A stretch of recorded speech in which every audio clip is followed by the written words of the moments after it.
Kalau cowok datang ke pernikahan mantan, ada dua nih kemungkinannya. Yang pertama dia diundang sama si mantannya itu, terus yang kedua yang nggak diundang tapi tetap bersikuku datang. Apakah dia tuh masih tetap cinta, terus nggak rela mantannya itu nikah gitu-gitu kan.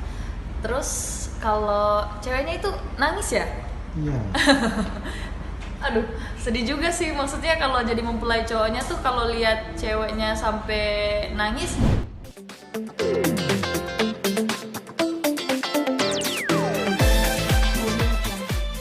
Ya gimana ya, mungkin di situ ceweknya jadi sedih ya. Begitu lihat mantan cowoknya itu datang ke pernikahan dia, ya banyak mungkin yang dibayangin, si cewek ngebayangin harusnya cowoknya itu yang ada di sampingnya sekarang ini di apa namanya, di pelaminan ya gitu. Dan ya, cowoknya karena mungkin memang diundang, ya dia dengan gentleman datang menyaksikan bahwa mantan pacarnya itu akan bersanding dengan pria lain, ya kan. Sebenarnya sih fine aja gitu ya, artinya banyaklah kejadian seperti itu sih, udah sering terjadi. Barangkali si ceweknya itu emang dijodohin sama orang tuanya, atau memang udah ada ikatan, apa namanya, perjanjian dulunya gitu antara orang tua si cewek dengan orang tua si calon suaminya itu, kan kita nggak tahu. Ini Mang Uding sendiri, teman-teman ada gak yang mengalami atau alamin hal seperti itu? Banyak banget gitu teman-teman saya dulu yang sampai istilahnya sampai mau bunuh diri gitu, kayak nggak ada cewek lain lagi gitu ya. Tapi ya begitulah, yang namanya cinta itu bisa bikin kita lupa diri. Pokoknya begitu magis ya yang namanya cinta itu, suatu ikatan yang ya gimana, misalnya mereka apalagi udah pacaran 10 tahun. Bahkan teman saya dulu ada yang udah nyetak undangan, udah disebar-sebarin, tiba-tiba tak 2 hari sebelum hari H itu ceweknya memutuskan untuk nggak jadi nikah gitu. Nggak kebayang sakitnya gimana gitu. Udah nyetak undangan loh, udah ditentuin tanggalnya, berarti kan tiba-tiba nggak jadi. Semua orang juga heran gitu, what's wrong gitu kan. Sementara pengantin prianya hanya diam 1000 bahasa. Kalau si pengantin prianya dengan artinya dengan tegar, dia cuma menyaksikan aja gitu. Malah ceweknya ya yang sedih di situ ya. Saya bilang kalau ya macam-macam gitu. Ada yang apa namanya, yang dengan tabah bahwa dia paham banget, dia sadar banget si cowoknya itu merasa bahwa dia itu ini adalah sebagian cobaan atau ujian buat dirinya ya. Artinya dia tidak mau larut ke dalam suasana perasaannya pada saat itu. Diam itu kan artinya banyak sekali pertimbangannya gitu kan. Diam dengan 1000 bahasa, di dalamnya sih pasti bergejolak gitu. Namun ada netizen juga yang beri dukungan juga ke mental laki-laki yang datang.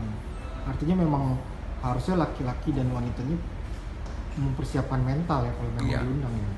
Iya, artinya ketika si ceweknya itu membuat undangan gitu kan, si cowoknya juga pasti kan udah tahu dong, udah baca bahwa mantan ceweknya itu akan nikah dengan orang lain. Tapi mungkin juga mereka udah nggak bareng lagi, misalnya memang udah putus agak lama gitu, jadi mengenang aja ya hanya mengenang aja gitu. Sementara mungkin si ceweknya masih baper gitu ya. Mungkin setelah setelah tahu bahwa calon suaminya itu lebih enggak banget daripada mantan cowoknya itu, dia jadi sedih, makanya dia nangis gitu. Mungkin Mang Uding pengen kasih himbauan ya, baiknya mah sabar-sabar aja lah, kan udah mau menikah juga. Iya. Ya kalau saya sih bilang ya sabar dan tabah aja sih, karena semua apa yang terjadi itu emang cobaan, emang ujian gitu dari yang di atas. Jadi kalau sebagai orang yang percaya adanya Tuhan, adanya Allah yang maha mengatur segalanya dan maha mengetahui, ya kita harus bisa mengambil sikap tabah dan sabar. Kalau cowok datang ke pernikahan mantan, ada dua nih kemungkinannya. Yang pertama dia diundang sama si mantannya itu, terus yang kedua yang nggak diundang tapi tetap bersikukuh datang. Apakah dia tuh masih tetap cinta, terus nggak rela mantannya itu nikah gitu-gitu kan. Terus kalau ceweknya itu nangis ya? Iya.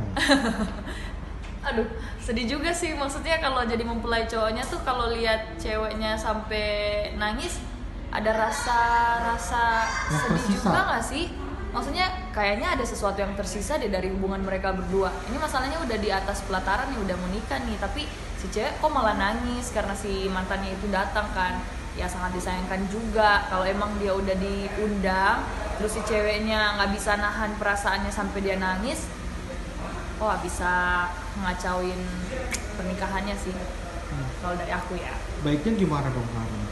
Ya kalau baiknya dari aku, maksudnya semuanya kembali lagi ke sifat profesional dari cewek sama pasangan cowoknya. Mau mantannya kek, mau husbandnya yang nanti akan jadi satu keluarga sama si cewek, harusnya menerima dong dengan lapang dada, karena ini masalahnya untuk masa depan gitu.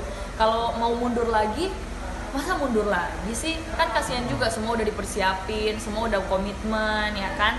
Kalau semuanya hancur cuman gara-gara satu orang yang hadir terus menghancurkan mood dua sejoli ini, wah kacau sih. Jadi adanya mending dua-duanya kalem, bersikap profesional, terus bersikap juga tenang, kontrol diri, karena itu kan momen bahagia kalian berdua. Jadi harusnya kalian happy aja, nggak usah sedih-sedih aja gitu. Si cowok ada yang dukung juga dari netizen, memberikan dukungan mental kepada laki-laki. Iya tuh. Bagus sih, maksudnya dapat motivasi sama dukungan dari netizen juga. Mungkin nanti kalau cowoknya baca ya kan bisa kasih support juga mental dia, jadi dia tuh nggak turun, malahan dia lebih berusaha. Oh, kalau ini udah jodoh aku, mau dia suka sama siapa kek, mau dia masih ada perasaan sedikit sama mantannya kek, berarti cowok itu juga ya tetap harus positif, harus termotivasi untuk ngejar ceweknya terus menerus biar saling cinta terus gitu. Ya, ada pesan mungkin buat cowok terus cewek lagi terakhir. Kalau pesan-pesan dari gue ya, semoga langgeng ya kan buat buat pasangan yang udah nikah, terus buat mantan yang datang ke nikahan mantannya, please kalau datang aja, nggak usah pakai acara baper-baperan, biar semuanya aman, tentram, damai. Gitu aja dari aku.